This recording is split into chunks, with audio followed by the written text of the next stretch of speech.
Morning class हमने next question लिया है। क्वेश्चन ये है, क्वेश्चन कह रहा है find the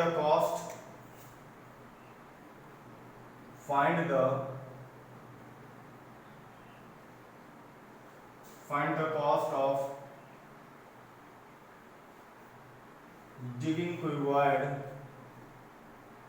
digging a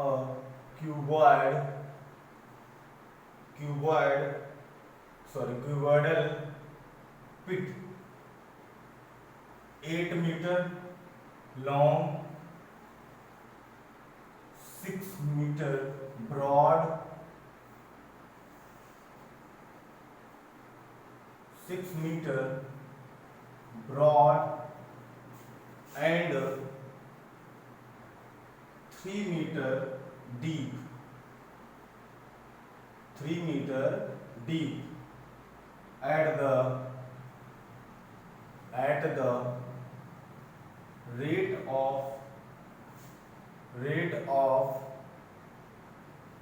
30 rupees per meter cube। ठीक है, यानी कि एक क्यूबॉइडल पिट है, ठीक है, और उसमें क्या बताना है, कॉस्ट ऑफ डिगिंग बतानी है।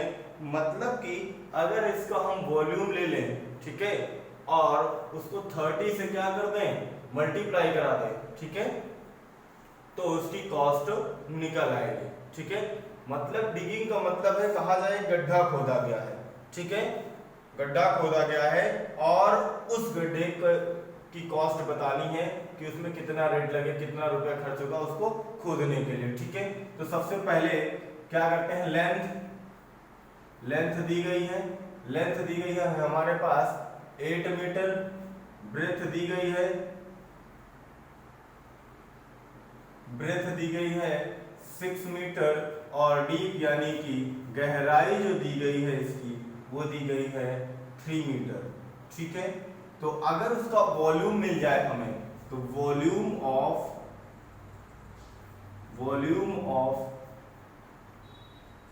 क्यूबॉइडल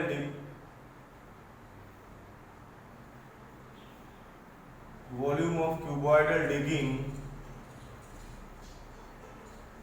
क्या होगा, LBH, length, breath, height.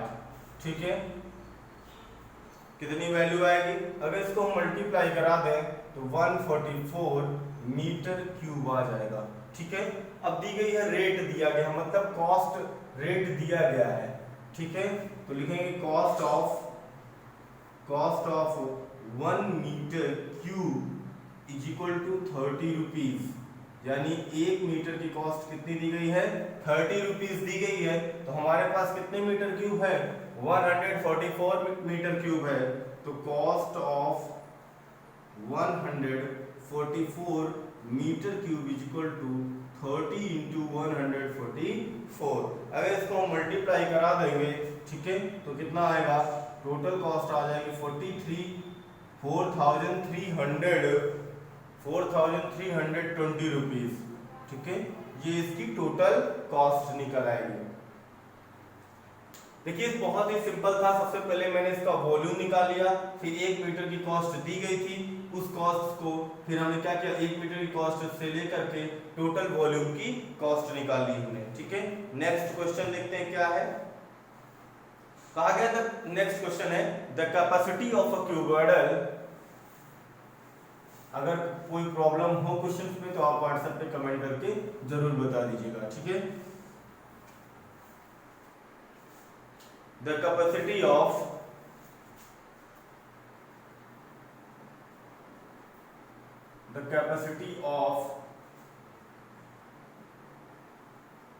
cuboidal tank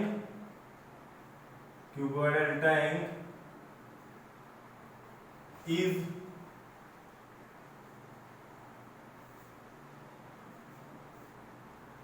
50,000 liter of water,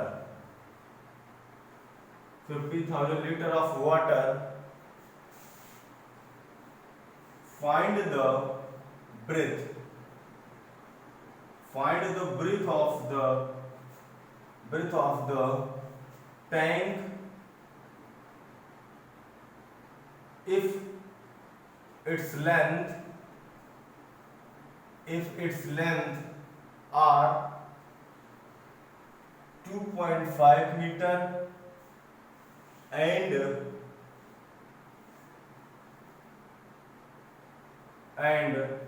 depth are 10 metre.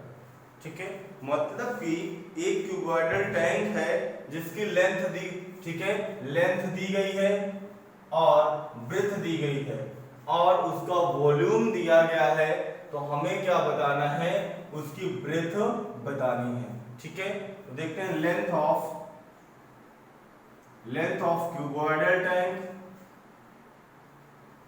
Cuboidal tank is equal to 2.5 metre and depth दी गई इसकी, डेप्थ कितनी हो जाएगी, डेप्थ 10 मीटर।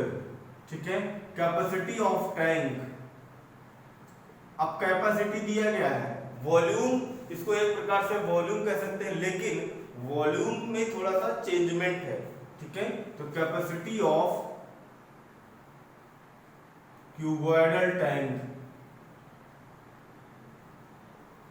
कितना है, 50,000 लीटर। 50,000 लीटर। देखिए अब ये लीटर में है, अगर इस लीटर को हमें मीटर क्यूब में लाना है तो क्या करना पड़ेगा, 1000 से भाग करना पड़ेगा। कितने से, 1000 से भाग करना पड़ेगा। तो देखिए क्या हो जाएगा, 50,000 डिवाइड बाई 1000, ये काहे में आ जाएगा, मीटर क्यूब में आ जाएगा। किस में आ जाएगा, मीटर क्यूब में, क्योंकि आप समझ लीजिएगा 1 लीटर बराबर 1/1000 मीटर क्यूब होता है। ठीक है, 1/1000 मीटर क्यूब होता है, 1000 मतलब 1 लीटर बराबर। ठीक है, इसको इस तरीके से भी लिख सकते हैं आप कि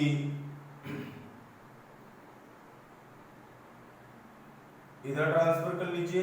ठीक है, 1000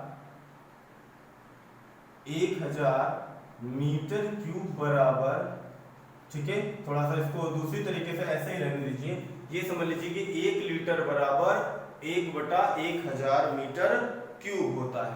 ठीक है, तो यहां से देखिए 3 0 कैंसिल आउट हो जाएंगे, टोटल आएगा 50 मीटर क्यूब, यानी कि ये इसका क्या हो जाएगा, वॉल्यूम हो जाएगा, इसकी कैपेसिटी हो जाएगी। ठीक है, तो ये निकल आया है हमारे पास वॉल्यूम ऑफ क्यूबॉइडल टैंक। ठीक है, क्यूबॉइडल टैंक का जो वॉल्यूम है वो निकल आया कितना, 50 मीटर क्यूब। अब हमें चाहिए, आपको पता है LBH इज इक्वल टू 50 मिल जाएगा, L दिया गया है 2.5, ब्रेथ भी दिया गया है, सॉरी ब्रेथ निकालना है, डेप्थ दी गई है 10 बराबर 50, ये 0 से 0 क्या हो गया, कैंसिल आउट, तो B is equal to 5/2.5, point हटाइए 0 2, यानी कि ब्रेथ आ जाएगी 2 मीटर, यानी कि इसकी ब्रेथ कितनी होनी चाहिए, टैंक की 2 मीटर होनी चाहिए। ठीक है, तो कह सकते हैं hence the breadth of the cuboidal tank is equal to 2 metre. Next question देखिए क्या है,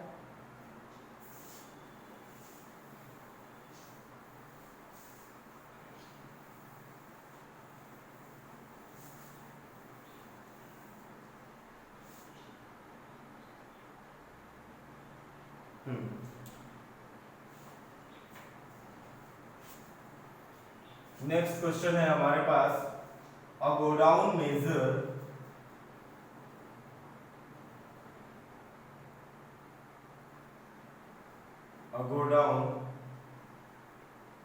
measure 40 metre into 2.5 metre into 10 metre. find the maximum number, find the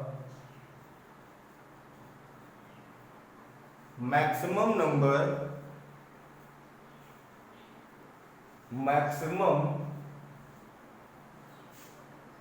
of, find the maximum number of wooden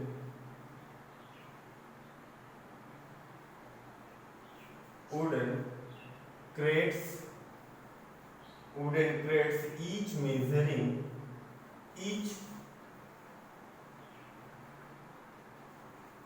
measuring 1.5 meter into 1.25 meter into 0.5 meter, that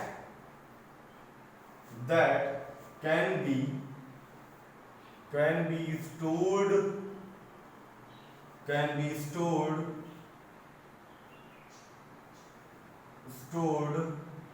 in the godown। कहा गया है question कि एक godown है, ठीक है। Question समझ लीजिए, अ गोडाउन मेजर, यानी एक गोडाउन है जिसकी मेजरमेंट दी गई है, यानी कि 40 मीटर लेंथ है, 2.5 मीटर ब्रेथ है, 10 मीटर हाइट है इसकी, ठीक है। तो कहा गया find the maximum number of wooden crates, मतलब कि लकड़ी के टुकड़े जिन्हें कहेंगे, ठीक है, यानी कि कितने लकड़ी के टुकड़े, ठीक है, जिनकी मेजरमेंट दी गई है, ऐसे कितने लकड़ी के टुकड़े इस गोडाउन में स्टोर किए जा सकते हैं, आपको बताना है, ठीक है। तो सबसे पहले हम क्या करेंगे, गोडाउन है उसका हमें वॉल्यूम निकालना पड़ेगा। जो गोडाउन की लेंथ ब्रेथ हाइट दी गई है उससे हम लोग क्या करेंगे, उसका वॉल्यूम निकालेंगे। फिर जो हमारे पास वुडन क्रेट्स हैं, ठीक है, वुडन क्रेट्स की डायमेंशन से उसका वॉल्यूम निकाल लेंगे, ठीक है। फिर क्या करेंगे, गोडाउन के वॉल्यूम को वुडन क्रेट्स के वॉल्यूम से डिवाइड करा देंगे, तो हमें नंबर ऑफ क्रेट्स मिल जाएंगे, ठीक है। तो चलिए देखते हैं, डायमेंशन ऑफ गोडाउन। लेंथ दी गई है, कितना है, 40 मीटर्स, ब्रेथ दी गई है 2.5 मीटर्स और हाइट दी गई है 10 मीटर, ठीक है। लेंथ ब्रेथ हाइट मिल गई है, तो वॉल्यूम ऑफ गोडाउन मिल जाएगा आपको। वॉल्यूम ऑफ गोडाउन क्या होगा, LBH, क्या हो जाएगा, LBH, कैलकुलेट कर लीजिए, 40 इंटू 2.5 इंटू 10, तो 40 इंटू 25 आ जाएगा, 100 आ जाएगा, और ये कितना आ जाएगा, 1000 मीटर क्यूब, 1000 मीटर क्यूब मिल जाएगा आपको वॉल्यूम, ठीक है। अब क्या करना है, अब देखिए, अब हमें क्या निकालना है, पहले निकालना क्या है, dimension of wooden crates, dimension of wooden crates,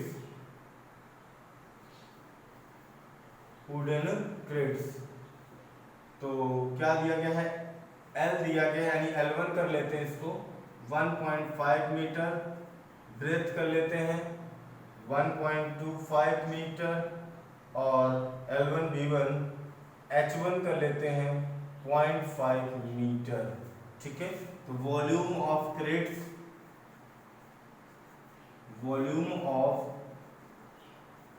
crates क्या हो जाएगा, L1 B1 H1, 1.5 into 1.25 into 0.5, अगर इसको हम टोटल मल्टीप्लाई करा दें, ठीक है, अगर इन सबको टोटल हम मल्टीप्लाई करा देते हैं तो देखिए क्या मिलता है, या इसको ऐसा ही रहने दीजिए, कोई दिक्कत नहीं है इसमें। अब हमें नंबर ऑफ वुडन क्रेट्स चाहिए, ठीक है, तो ये क्वेश्चन हटा दे रहा हूं मैं। नंबर ऑफ वुडन क्रेट्स के लिए देखिए number of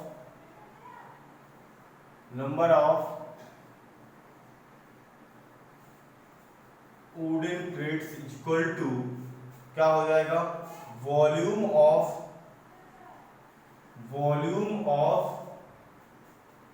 godown divide by volume of wooden crates. ठीक है, ये कितना था हमारे पास 1000 था, ये हमारे पास कितना था 1000 है, और ये हमारे पास निकल के आया है 1.5 1.25 इंटू 0.5। अब देखिए यहां से 1.23 अनुपात 0.4, तो यानी 40 अगर हम बढ़ा दें तो कोई प्रॉब्लम नहीं होनी चाहिए। ठीक है, तो यहाँ पे मिल जाएगा हमें 1000 इंटू 10,000। ठीक है, और डिवाइड बाय 15 इंटू 125 इंटू 5। अब हमें इसको आसान करने में, मतलब इसको सॉल्व करने में आसानी हो जाएगी। ठीक है, डिवाइड करना पड़ेगा और डिवाइड करने में कोई प्रॉब्लम नहीं है। देखते हैं कितना आता है, डिवाइड करते हैं। देखिए 5 से काट दीजिए, यहाँ आ जाएगा 3, जो 5 से कटेगा तो यहाँ आ जाएगा 200। ठीक है, फिर इसको हम डायरेक्ट 25 से काटते हैं, तो यहाँ कितना आ जाएगा 5 आ जाएगा, यहाँ कितना आ जाएगा 100 हो जाएगा, तो 400 मिल जाएगा। ठीक है, अब देखिए लिख लेते हैं 200 into 400 divide by 3 into 5 into 5। अगर इसको हम 5 कर कितना कर देंगे 25 को 25 से डिवाइड करेंगे 200 को, तो 8 आ जाएगा। ठीक है, ये वैल्यू मिल जाएगी 8 इंटू 400 डिवाइड बाई 3। अगर अब हम इस 3 से 8 को डिवाइड कर दें, देखिए कितना आ जाएगा 3 डिवाइड बाई 8, 3 2 जा 6, 2.06, 18, 2, फिर 0, फिर 6, यानी कि कितना आ जाएगा 2.66 इंटू 400। तो अगर हम इसको 100 से मल्टीप्लाई करा देंगे 266 इंटू 4 आ जाएगा, और 4 से इसको क्या कर दें मल्टीप्लाई कर दें, तो कितना आ जाएगा 4 6, यानी 1064। ठीक है, 1064 क्रेड्स आ जाएंगे। टोटल क्रेड्स कितने आ रहे हैं 1064 क्रेड्स।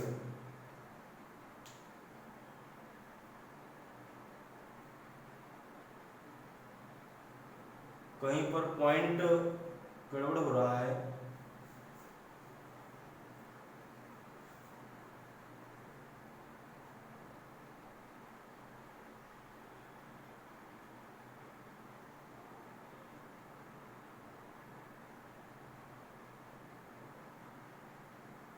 ठीक है। क्लास एक बार इसमें पॉइंट्स चेक कर लीजिएगा कहीं पर, ठीक है, शायद कहीं पर कोई पॉइंट्स छूट गया है। ओके, अब हम लोग बात करेंगे नेक्स्ट वीडियो में, आप लोग इससे रिलेटेड क्वेश्चन सॉल्व कीजिए। ठीक है।